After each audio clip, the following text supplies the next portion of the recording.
few hours of playing poker, having a bit of fun, and I even made a little bit of money off my mates. So we all watched the Grand Prix together in the front room, and oh my giddy aunt, what a bore fest. The worst race of the season so far. Basically, they want everything, Red Bull. They want to be able to have that car that's perfect for Verstappen to move him as far up the grid as possible, but then also have a second driver that gets in the top three as well with Verstappen's car. That's never going to happen.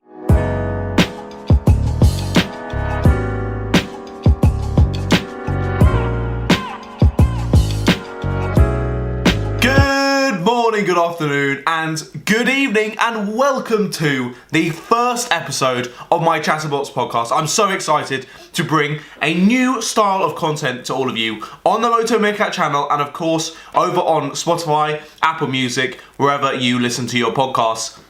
Basically, this is going to be a fun series I'm going to be doing. So I'm going to be doing episodes every week, every Tuesday. They're going to be released every Tuesday evening. We are going to have 1 week where it's just me. Of course, first week on, it's going to be just me for this first one. But from next week, we're then going to have a guest on as well. So it's going to be Tomo F1 next week. Thank you for him for deciding to come on the new podcast. And then every other week is going to be a guest after that. And then every other week in between, it's just going to be stuck with me and my lovely face. But I hope you do enjoy, and we're just going to be chatting about all kinds of stuff. It's literally going to be my creative, chill outlet where I can just chat crap for a decent amount of time, stick it out on the channel. I hope you guys enjoy it. So basically, for today, we're just going to be chatting about Formula 1 through the Spanish Grand Prix, what happened over the weekend. It was such a boring race, but we'll get into that. Otherwise, also the main talking point, I guess you'd say, of my podcast is we are going to be having a meal deal. For every podcast we have, I shall be having a meal deal. You guys are going to need to rate my meal deals, and also when I have guests on, my guests' meal deals in the comments on YouTube. Down below, down there, if you're watching on YouTube. If you're on Spotify or Apple Music, then I'm afraid you'll have to jump over there to give your opinions, or just let me know. Instagram, at Moto Meerkat, Twitter, at Moto_Meerkat. So, either way, you can let me know what you think of the meal deals. Now today, I have got to apologise. Immediately, I do apologise. I have already eaten half of my sandwich, I'm not gonna lie. Basically, I've just driven back from university. I was visiting for a couple of days, just got a new house. I'll have a talk about that in a second, but I got home. I was so hungry, I had to nosh into it before I started this. But anyway, I'm gonna eat the rest of it throughout this podcast, and yeah, it should be good fun. But here you go. Let's rate the meal deal already. The first meal deal of the series as such. I have decided to go with, I've ripped the packaging a bit, I've not done the best job, a chicken and bacon mayo. This is all from Tesco. So a Tesco chicken and bacon mayo sandwich. One of my favourites, I'm not going to lie, probably one of my go-tos at Tesco. Then I have got a Diet Coke for the drink. Pretty standard. I usually go with some other options, but I was feeling something a bit sugary, give me a bit of energy to film this one today. So, and then we've also got Pink Lady apple and grapes. So I decided to go with the healthy option. I thought, I've been at uni for a weekend, not really had too many fruit and vegetables, so I thought probably the best I'd go for that over crisp today. So what do you think? Chicken and bacon mayo sandwich, a Diet Coke for the drink, and some apples and grapes. What are you thinking on that? Is that a high end for the spectrum of you, or a bit of a low end one? Be sure to let me know, and we'll sort out the rankings at the end. We'll see what you guys think. Then with Tomo next week, we'll see what he gets, how you guys rank ours against each other. Should be a fun little segment, I think, anyway. Just a bit of a laugh, isn't it? So be sure to let me know your rating down in the comments below. But yeah, as I said, visiting uni this weekend, it was so fantastic. If you don't know already, I go to Cardiff University. I study journalism there, wanting to do motorsport media, so this is a great outlet for me. Obviously, Moto Meerkat tee on. You can check those out at the Teespring store, of course. I'll stop the plugging now. So, visiting uni, fantastic. I got a new house. I had a house last year, and we were about like 5 roads over. Everywhere in Cardiff's very similar for where you live around the city. We're all in a sort of student hub called Cateys, which is where everyone seems to live. Best place to live. Now, last year, I'm not sure, I think the prices in Cardiff are pretty cheap for houses and that sort of thing. So last year, I was paying like £350 per month for the house. So obviously that doesn't include bills or anything. This year I'm paying like £10 more a month for the house, like $360 a month.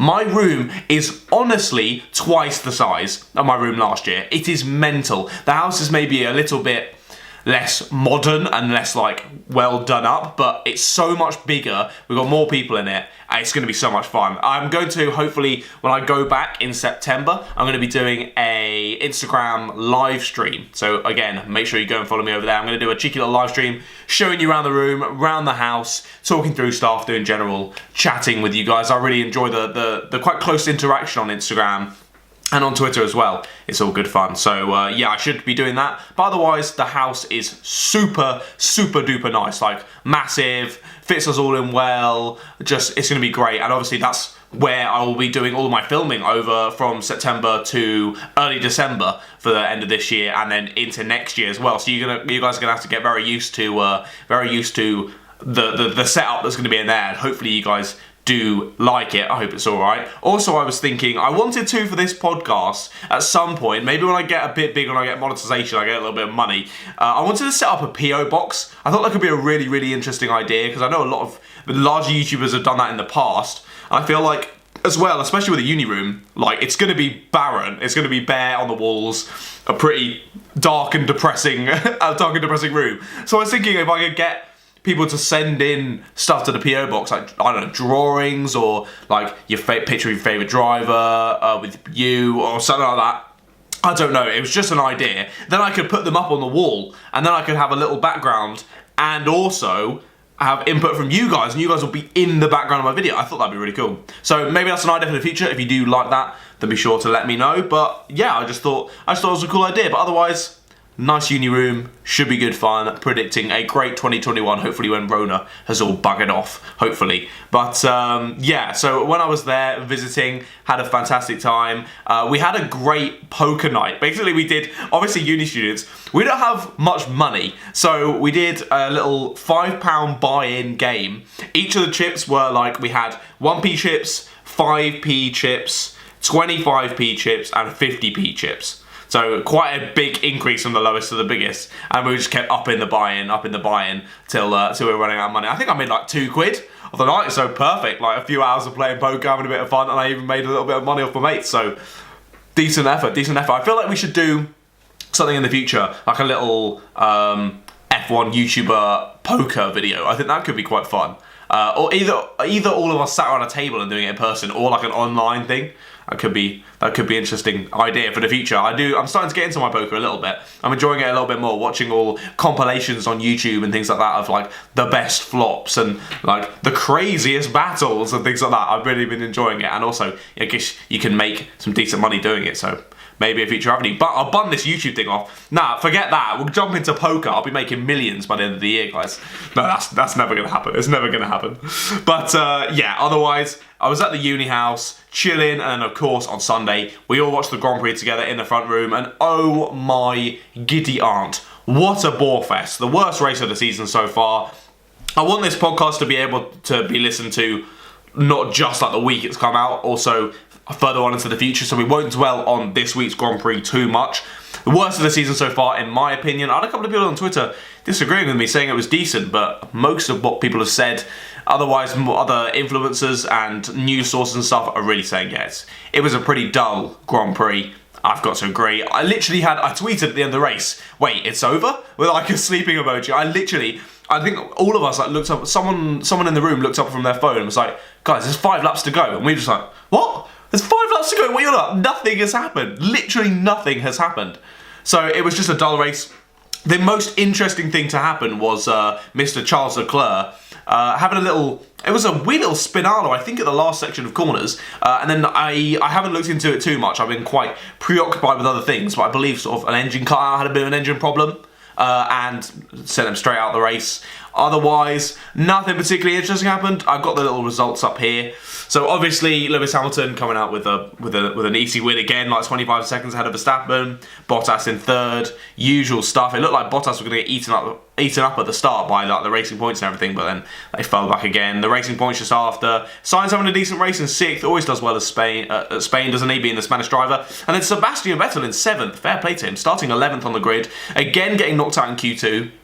Not having a fantastic time in that Ferrari car this year, certainly, but doing a good job there, doing a one-stop, seeing it all the way through, making the tyres work, jumping up to 7th, getting some points for the team, which was especially needed when Charles is obviously getting knocked out of the race because of an engine problem. More Ferrari engine problems. How can it get worse? Somehow it can. But then you've also got to say, like, Charles, even when the car is doing terribly, he's getting like 4th position, 3rd position, doing wonders. Seb, on an amazing strategy, jumping up, still only gets to 7th. This is a guy that was like winning races like last year, the year before. Madness, absolute madness. But otherwise, not particularly interesting. We got Albon and Pierre Gasly each next to each other in 8th and 9th. We'll talk a bit about them later. I've got some fan questions that will be at the end of this, where I'll have a talk through them because some people asked about my opinions on the Pierre Gasly Alex Albon situation with what's happening with Red Bull, so we'll have a look at a bit of that later. Both Renaults at the points, pretty sad for them, not having the best Grand Prix. And then otherwise, that was about it really, wasn't it? Romain Grosjean finishing last, not the best for him, But yeah, we'll ignore that Spanish Grand Prix. We'll look forward. I believe the next one's in Spa. I think there's a week break now since when I'm filming this, and then Spa. So look forward to that Grand Prix. I also wanted to talk about Mr. Nico Hulkenberg. A little bit late. Obviously, he was at the 2 events at Silverstone. Actually, before I do, I'm still very hungry, so I'm going to notch into this sandwich while I'm having a little chat about Nico Hulkenberg here.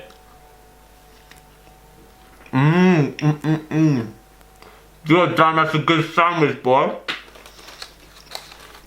Oh yeah. You guys better giving me a good rating for this sandwich, because I can tell you it's a bomb sandwich.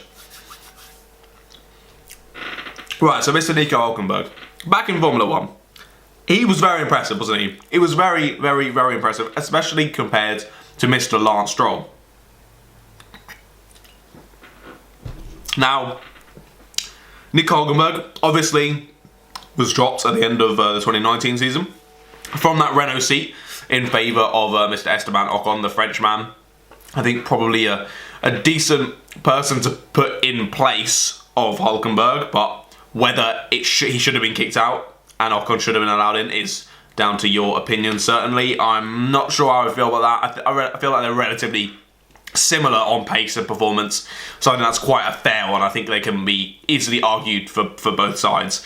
But Hulkenberg, coming back in Formula 1, with the Racing Point, you've also got to say that Racing Point is like really good, because it's obviously Mercedes last year car, so obviously it's going to be pretty good, especially around Silverstone. Although at the previous week, Hulkenberg wasn't able to get out of the pits. Even for the start of the race, the car was just messed. They couldn't get it working, and he wasn't able to drive, so we couldn't really see how well he was going to do there, so we missed out on that. Lance Stroll obviously having a terrible race in that one. Then we move forward to the next race, same track. Obviously then all the drivers have had experience racing at that track in those cars, so Nico's again at the back foot even further, because obviously out of the initial few races it's not going to help, not doing racing, chilling on the couch, and then missing out on the race he was supposed to be in as well at the same track. Even more on the back foot and even more difficult for him to do well, but still did phenomenally, qualifying P3. That is amazing for him, absolutely incredible. Qualifying way ahead of his teammate as well, Lance Stroll, P6. Like, he's been in the races before, he should have much more experience, much more knowledge of the car, able to feel it much better, and get, there's no excuse for him not beating Hulkenberg in that qualifying session. That is ludicrous that he was P6 and Hulkenberg was P3. So I feel like that car plays a lot in Lance Stroll's improvement in qualifying, because he has done that this year, but that car, I think, is doing a lot of the work in that aspect. I think he is a good racer, but qualifying, still not really on point, is he? Then Hulkenberg, having a pretty decent race still, not having the best, dropped down to about, what was it, P4, P5, and then they had to bring him in near the end of the race. He was getting some pretty terrible vibrations, I think he was saying, over the team radio, and they didn't want to risk it. They'd had all these blowouts the previous week, they just wanted to bring home the points, so I think he dropped to about 7th. After that, still very respectable points, especially for a driver that's just jumping in to the position that was given up by Mr. Sergio Perez, who we'll talk about in just a second.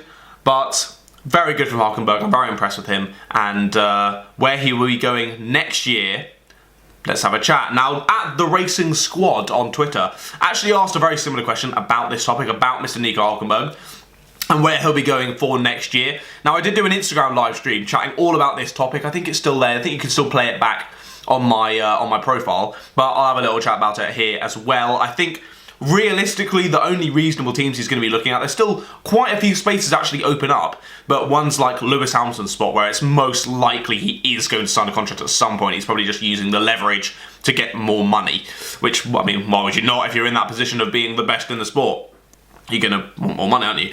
So I feel like the only two spaces that are actually a realistic chance of him going for are the Alfa Romeo spot and the Haas spot.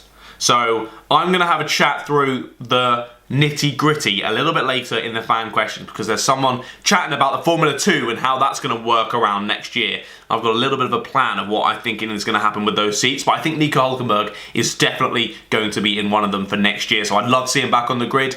Bit sad if he's in an Alfa or a Haas and their car still isn't really up to scratch. He's not going to be getting that podium that everyone seems to want him to get, but I think he can still do well in those cars, and we'll just have to really wait and see, won't we? We can't really predict it for now, but I reckon he's definitely going to be in one of those seats for 2021. Then, the driver he replaced, Sergio Perez, getting COVID. I found it quite funny how the one person that they used on the social media of the videos of people having COVID tests and having this all done was Sergio Perez. That video of him having the cotton bud shoved up like literally into his bloody brain. It looks horrible, those COVID tests. They look horrendous, but I mean, it saves lives, it helps the sport, it helps everyone keep safe. It's a necessary evil, isn't it? It looks horrible, but I guess you'd rather have that thing up your nose and have COVID. So there we are. Swings and roundabouts, isn't it? But yeah, again, I just found it funny that Sergio Perez was the one they used in all of the sort of, look at all the COVID tests we're doing, and then he's the one that actually gets it. So there we are. But there's all this speculation going on now of people saying he was a bit of a naughty boy going on holiday with his wife in between, going to visit his mum between the races, which I mean, the drivers can do in between. But I guess maybe if they're wanting to 100% know that they're not going to get it, then they can't be doing these trips. Realistically, can they? But as we now know, the F1 system works, doesn't it? He got tested, was found to be positive, pushed away from the paddock, only interacted with like his trainer and like a couple of other people who were all sectioned as well, and it was all done very professionally, and it wasn't allowed to spread throughout the paddock. So F1, a very, very good job from them over that whole situation with Perez. But he's now back, first race back in the Racing Point at Spa's next time. Spain this time around. Didn't do amazingly, was behind Lance Stroll. So you say Nico Hulkenberg was ahead of Lance for most of the race until he had to pit at the second race at Silverstone. Is there anything to read into there? Maybe the 2 races out has affected Sergio a little bit. He still would have been doing all this training and everything. So I wouldn't have thought too much. Just, again, getting back on the usual pace, finishing 5th, just behind Stroll in 4th. Still putting in the points that he needs to, still doing all right, but do we think that Sergio is the better option for that seat? I think Sergio and Nico as a pairing would be pretty good over Lance Stroll, but obviously Stroll is the son of the guy that owns the team. It's never going to happen, boys. We can think about it, and as much as we want, it's not going to happen. Stroll is never going to be out of that seat. He's going to be in it with Aston Martin into 2022, and he's just going to keep going. No matter if there's better people, it's going to be him in that seat. I'm sorry to say, but it is. So I don't want to be mean to him. He's still a very good driver. Everyone on the F1 2020 grid is an amazing driver and deserves to be there.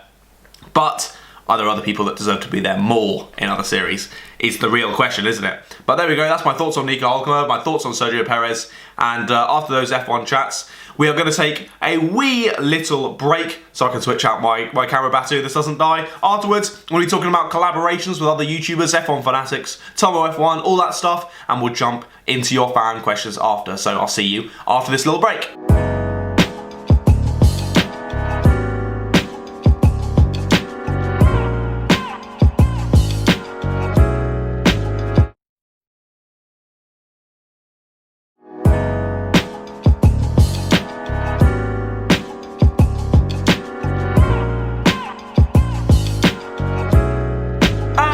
welcome back to the ChatterBox podcast. My name is Sir Meerkat on the Moto Meerkat YouTube channel, and I'm now going to continue talking about Formula 1. Basically, it's what are we doing now for another few minutes. So, recent collaborations I've had. Obviously, I was on the F1 Fanatics YouTube channel very recently. I went round to Mike's house to watch the second of the British Grand Prix races with him. A decent Grand Prix to watch. Especially with one of your favourite F1 YouTubers. If you don't know who F1 Fanatics is, or are even, there's multiple people on the channel, but Mike is the main runner of the channel. Lovely, lovely bloke. It was so fantastic to hang out with him, and hopefully I'll be hanging out with him again soon and get him on the ChatterBox podcast very soon, so look out for that episode in the future. If you don't know who he is, I'll leave a little link in the description. Go and check him out. Always good to see. Makes brilliant F1 content. But again, so fantastic just to see someone else in the F1 community in real life. It was the first time I've ever seen anyone else who makes F1 content in real life. It was weird. I was just like, oh wait, you're actually real. You're actually real. This is odd. This is very odd. But we just instantly gelled. Like, it was just great. Alright, this is the thing about internet friendships. Like, no, it's never gonna be as close as you are with someone properly in real life. But it has that, you still have that connection, but then when you do end up meeting in real life, you already know the bloke relatively. You already reasonably well and know the person. So it's so, we instantly just started talking about Formula 1, started talking about YouTubing, started talking about everything like that. So it's brilliant. So I'm so excited to meet more people in real life. And also someone I am going to be meeting in real life tomorrow. When this podcast goes out, I will be at his house. So if you're watching when this is out, there you go, that's where I am. I'm up in Essex, visiting Mr. Tomo F1. So another person I've been chatting all the way since I started doing this in February this year, February 2020. So I'm super excited to meet Tomo. Again, another lovely bloke, and I'm sure we'll gel just as quickly as I did with Mr. Michael from F1 Fanatics. So it's going to be fantastic to have a little chat with Tomo tomorrow as well. Get some good banter. I know we've got some brilliant banter, us two. So I'm excited to sit down in a room with him, have a little bit of a chatter. In, I guess you call a room a box. We'll have a little bit of chatter in a box. So there we go, ChatterBox podcast. Boom, shakalaka, there we are. But yeah, as I said, I can't wait to meet more F1 influencers, F1 content creators very, very soon. Hopefully, as Rona dies down a little bit. I've just had my, I was supposed to go on holiday to Amsterdam in early September. Just all been cancelled. They just put in a, quarantine for anyone coming back from France and the Netherlands. So that's me out. Some of the people I was going with are out of uni and go to work already, so they couldn't be dealing with a quarantine like that. They have to still go to work. So very frustrated that we had to give that up. So hopefully, it looks like Rona's on the comeback, but I really, really hope not. I really, really hope not. So if it does hopefully go out soonish into 2021, we're sort of back to a bit more of normality. We can have the Autosport show that goes ahead, the Grand Prix that goes ahead with fans, hopefully this time. And then that'll mean meeting loads of content creators, but also meeting loads of you lot. That'll be bloody brilliant. Just going up, taking pictures with people, whatever. I already have a couple of ideas of videos that I want to do at the Grand Prix with creators and with fans, getting you lot involved in the content. So I've got all the ideas bubbling around, so we'll get some of that sorted. Hopefully at the time, hopefully if and when it happens. So we'll see. But talking about fans, talking about you lot, getting involved, I've got a few fan questions that have been sent in on Twitter and on Instagram. Links will be below to drop me a follow on there, as I've already said. But we'll jump straight in with the first one. At Caspap19 on Twitter asks, with the new regulations coming up, what teams do you think will be at the top and which teams will scramble at the back? Now, at Will Earl 2000, obviously William, the host of Formula Podcast 1, also asked on Twitter, who will benefit most from the 2022 regulation changes? Very similar questions, so I thought I'd put them into the same one. And it's very difficult to say, isn't it? There's so new rules. Everything's so new, all the cost caps are coming in, but I do think people are reading into it a little bit too much. I think a lot of people are going to be putting up their expectations a bit too high. I don't want people to go in thinking, oh, we could go into 2022, the first race, and Latifi takes the win. Like, it's not going to happen, boys. It's not going to happen. We're not going to have some crazy huge change up that means that the teams are whack out of order and the Williams is at the front and the Ferrari's at the back. Well, I mean, the Ferrari almost is at the back anyway, but I've just done the Ferrari so dirty. I'm so sorry. But it's not going to be that massive change. It's just not. Especially into the first year, I feel like it's going to be much of the same, or at least very similar. Maybe just a bit more close. Rather than Hamilton winning the race by 25 seconds, he'll win by 5 seconds.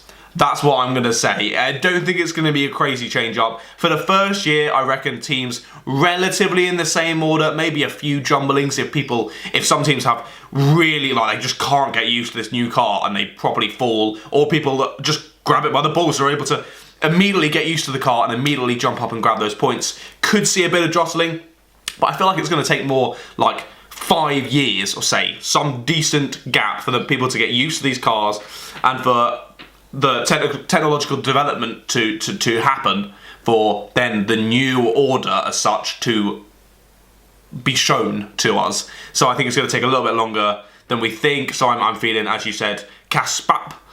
Who's going to be at the top? Who's going to be at the bottom? Relatively similar to what it is now, I think, maybe with a few little changes. But again, we'll have to wait and see. Excuse me while I cough.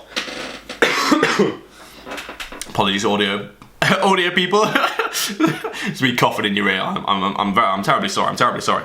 Right, then we got Finley_Loftus on Twitter, who's asked, who's going to finish in 3rd place this year for the 2020 season? Is it going to be McLaren? Is it going to be Ferrari? Or is it going to be Racing Point? I am going to go with Racing Point, boys. I am going to go with Racing Point. Ferrari, I don't even know why you put Ferrari in there, to be quite honest. No hope. Absolutely no chance. I know Charles is getting these podiums and doing well, but not having the second driver there. I know Sebastian Vettel is now technically the second driver, and that's going to be very depressing and very offensive to a lot of you, but I'm sorry, he just is now at this point. He is the second driver in that Ferrari team. He's not picking up the points, even when Charles has problems and he's on a good strategy. Again, at the Spanish Grand Prix, 7th place. Not brilliant for points. Is that really? Charles has been able to pull up and get those podiums, but especially with engine problems he's having now, it's not going to be consistent enough to get that many points. So I'm feeling, yeah, they're going to be down in 4th or 5th place. Similarly with McLaren, both of the boys, I think, are doing a lot better at McLaren than they are Ferrari. Both of them are getting decent results.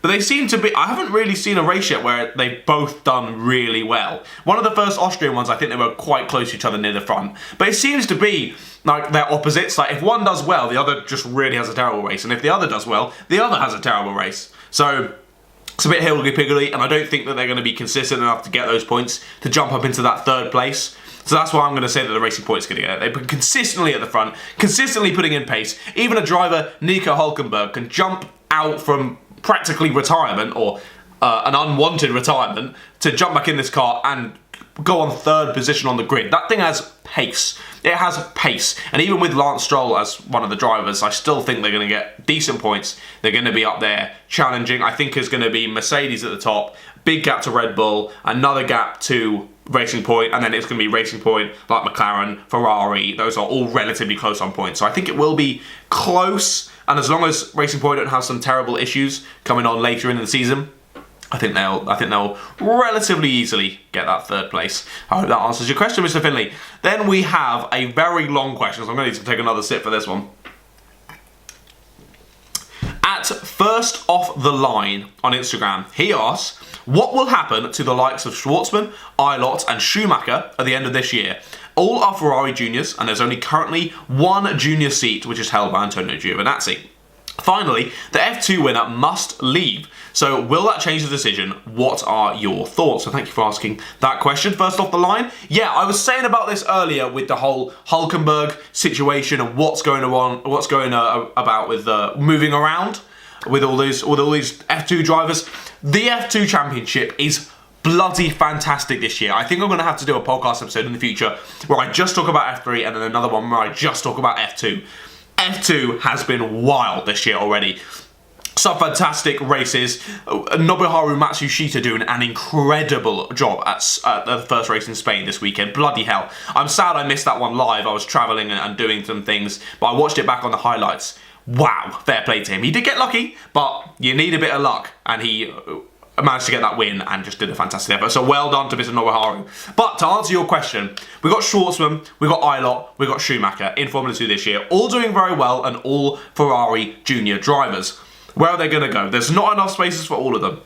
My predictions are, we'll run through those 3 drivers. Schwartzman, doing very well. I don't think he's the championship leader anymore, but he's definitely up there at the top. First year in Formula 2, jumping up from Formula 3, where he also won the championship as well. So a very talented driver. I'm thinking, unless he wins, obviously, as you say, he's going to have to leave if he does, then I think he'll possibly be on for a test driver role or maybe a seat. We'll see. But I think most likely, and what will be best for him, is going to be another year in Formula 2, I'd say. Possibly with the same team, possibly moving around. I think he'll be very good, and the more experience he can get in those top-tier Formula cars, I think will set him up super nicely to join maybe the year after for the 2022 regulation changes. Then I'm thinking Eilert and Schumacher are both going to be getting seats for next year, I would say, and I would hope so, unless we see some moving around. Obviously, we've got Alonso coming in from a different series, unless some other people come in from another series. We're mostly looking at Formula 2 drivers jumping up and jostling around. I'm thinking one of them is going to be going to Alfa Romeo and one to Haas, and we'll have a talk through what I believe. Now, so for Alfa Romeo, I'm thinking both drivers gone. That's what I'm saying. Both drivers are going to be gone. I'm thinking Raikkonen's out for retirement. The car is crap this year. He's not going to put up with it for next year. As he says in the Drive to Survive, it's just a passion for him. He's not doing it for the money. He's not doing it for any of that sort of glitz and glamour and whatnot. He doesn't care. He's just doing it because he enjoys racing. And languishing down the back, I don't think he's really enjoying himself. So I think he's going to be gone at the end of 2020. And then also Giovinazzi doing well, beating Raikkonen in places, but other times not doing as badly, really not doing well with that bad car. And I think that Ferrari might be the end of their tether for him. I just don't think he's quite got that pizzazz that's needed for the Ferrari seat in future. So I'm thinking both of them out. I'm thinking Hulkenberg. I know he's in chats with Alfa Romeo already. I think Hulkenberg is going to be in one of those Alfa Romeo seats. So in place of, say, Kimi Räikkönen. And then I'm thinking Mr. Schumacher will be going into the Alfa Romeo seat. Again, apologies, audio listeners, for the cough. I'm thinking, yeah, Schumacher into that seat. He is I think, the main Ferrari sort of junior driver, as you would say, because of his last name. And I know he gets a lot of stick because of his last name. He also gets a lot of help because of his last name. Having that, he has that edge over Eilert and over Schwartzman, doesn't he? It doesn't matter even if he's a little bit of a worse driver than them. The fact he has that last name, the sort of story as it would be of, oh my goodness, we had Michael in the team, won all these championships for us, did so amazingly, then to have his son come through and do the same. What a story that would be. And you've got to say to Ferrari, like, fair. That would be a lovely story. Some other teams might not do that. Some other teams may be more technical. Ferrari is definitely a lot more of a team with heart, really. And they would love a story like that. And the camaraderie of having another Schumacher in the team, I think, could help as well. So I feel like Schumacher's going to be going for that Alfa Romeo slot to then wait for 2022. For Sainz, I really don't think he's going to be in that seat for long. 1 year, maybe a bit more than that, but I wouldn't say too much. Schumacher will then move up and take that spot, I believe, in the Ferrari seat afterwards. Then, Mr. Callum Eilert really impressed me this year. I undervalued him a lot last year, and I thought, Jack Aitken's our British boy at the top, sound, perfect. He's really been struggling this year. I feel really bad for Jack, so I won't talk about him currently, but Mr. Callum Eilert doing a fantastic job. I think he's going to be in that Haas for the 2021 seat. I'm thinking both Roman and Magnussen out for 2021 because their main reasoning has been, like, I know it's also to do with money because Grosjean and Magnussen don't, compared to the other drivers anyway, don't take much. If you haven't seen my Formula 1 driver wages video, be sure to go and watch that. I explain it all in there about how Grosjean's wage has fallen quite considerably in the last few years. But anyway, I think they're both going to be out. The main thing that they use as their argument to keep those two in is the fact that they say, like, oh, they've been at the team for so long, they know the team so well, they're so fit in, that they'll be the best for helping us move the car forward. It's been years now, the car's still crap. as they say, when it's broke, don't fix it. It's definitely broke. It's been broke for ages. Bloody fix it. Gunter, bloody Mr. Haas, whoever, get it sorted. I think both of them need to be out at the end of this year. Completely new lineup, I think, would be fantastic. I'm not sure who would be that sort of main driver that they would get in. I'm yet to think about that, of who on the grid would be a good fit for that Haas team. But I think as the second driver, the more rookie, young driver, Eilert would be a fantastic pick for them. A really, really good talent. Could show himself in that Haas car. And hopefully, if they are able to make the Haas car better, especially into 2022 rule changes, he could do very well in that. So that would be fantastic to see. But thank you for that long question, and I hope that long answer helped you out there on my opinions on that situation, Mr. First off the line. We've got one more question left to go. At Victor2005 on Instagram asks, is Albon overrated? And at Fraser Hem on Instagram also asks, what do you think will happen to Pierre Gasly? Very similar questions. Thought I'd intertwine them. Right, firstly, Victor, is Albon overrated? No, Albon is underrated in my opinion. I think it's just the car. That car is so difficult to deal with. Albon has been better at dealing with it than Gasly, in my opinion. But still just finding it so difficult. It's proper setup for Verstappen. They want, what's the term? They want to cut their cake and eat it, or they want to have their cake, something like that. Basically, they want everything, Red Bull. They want to be able to have that car that's perfect for Verstappen, to move him as far up the grid as possible, but then also have a second driver that gets in the top three as well with Verstappen's car. That's never going to happen. Every driver is very different. Every driver likes to drive slightly differently, slightly different ways, likes slightly different setups. It's not going to work like that, boys. It's not. You're not going to find this Verstappen number 2 that's going to drive exactly the same and do so well in the car. It's not going to happen. You're either going to have to change your whole philosophy of Red Bull, or you're going to have to deal with this driver not doing quite as well and just picking up lower points. What did he get in Spain? I think it was an 8th. Did we say earlier? Yeah, he was 8th. One place ahead of Pierre Gasly. Now Pierre Gasly is doing fantastically in that AlphaTauri. Same as how well he was doing the previous year before. So in 2019 at the end of the season, and in 2018 when he was doing well in the Toro Rosso. He's a very good driver. He's so good. He's finally picked up his confidence again from being knocked so hard by Red Bull. And you've asked, what do you think is going to happen to him? I really don't know. I think he's going to need to leave that Red Bull program to have any prospect of moving up the grid in the future, realistically. He's not going to get it with Red Bull. I think they're pretty much done with him now. And I don't think that car's suited for him anyway, so I think it's just going to be a repeat of what happened last time. So I think he's going to need to move to anything better than he's already doing. He's showing he's bloody quick, beating Kvyat on the regular. So I think Pierre's got a lot for him in the future if he's able to turn his career around and choose some other pathway for himself. Then Albon, I think he's still the best person to keep in that Red Bull seat, in my opinion. I think just give him more time, more effort. I know they have been putting more money and resources into Albon. He got a new race engineer, I believe, a couple of weekends ago. So that's hopefully helped a little bit, even though the results haven't really been picking up. So maybe it hasn't. But I just really hope he can do well. I really rate Albon. I think he's brilliant. I mentioned in my...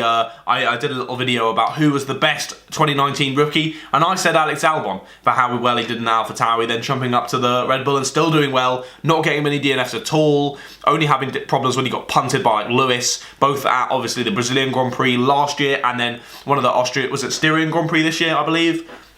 I think he can do really well. No, I don't think he's overrated, Victor. I think he's getting underrated now, similarly to how people were saying, oh, Gasly's crap last year. Well, actually, no, he's bloody brilliant. The car didn't work for him. I think we're having a similar story with Albon right now.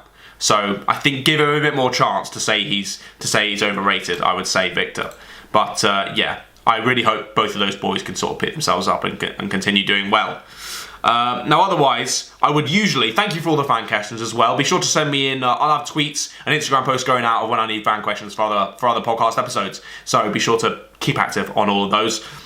Then we would have a section usually, so in the one I filmed with Tomo, I'm going to be filming that tomorrow. It's going to be going out the week after you see this. We will usually have a section where we'll talk about some random topic. So a random topic I pick. So I don't know, like roller coasters or something. What do you think about roller coasters? Do you like roller coasters? What's your favourite roller coaster? What's your least favourite roller coaster? That kind of stuff. Just a random topic, nothing to do with racing or anything like that. That should be interesting. But I feel like me just talking through something random wouldn't be particularly interesting. I feel like we need that banter between myself and the other person. So I'll wait to hold that out for the episodes where I have other people on. But otherwise, I think that's about me done with chatting today. A nice little chat through, shorter episode. I think the episodes with myself will be a little bit shorter than the ones where I'm interviewing and chatting with people, because obviously there'll be more to talk about. There's an extra mouth. There's double the mouths to talk. So we'll hopefully have more time going on in the podcast. But otherwise, you guys know what to do. Let me know down in the comments what you think of my meal deal. Rate it out of 10, and we'll get a little score together, I guess, and just see what goes on with that. But yeah, thank you guys so much for either watching, if you're on YouTube, or listening if you're on Spotify, Apple Music, wherever you listen to your podcasts. Thank you for doing so. I really appreciate you enjoying and getting involved with my new ChatterBox podcast. So if you did enjoy, if you're on YouTube, be sure to drop a like on it down below and subscribe to my channel as well. And if you're on Spotify, Apple Music, just click that little follow button. You'll get a little notification every time I post a new podcast. But otherwise, usual plugs, all in the description, social medias, my Teespring store where you can get this lovely merch, and all the rest of the stuff, Patreon, everything like that's all down there. So make sure you go check that out. Otherwise, thank you so much for watching a ChatterBox podcast, and I'll see all of you meerkats later. Goodbye, guys.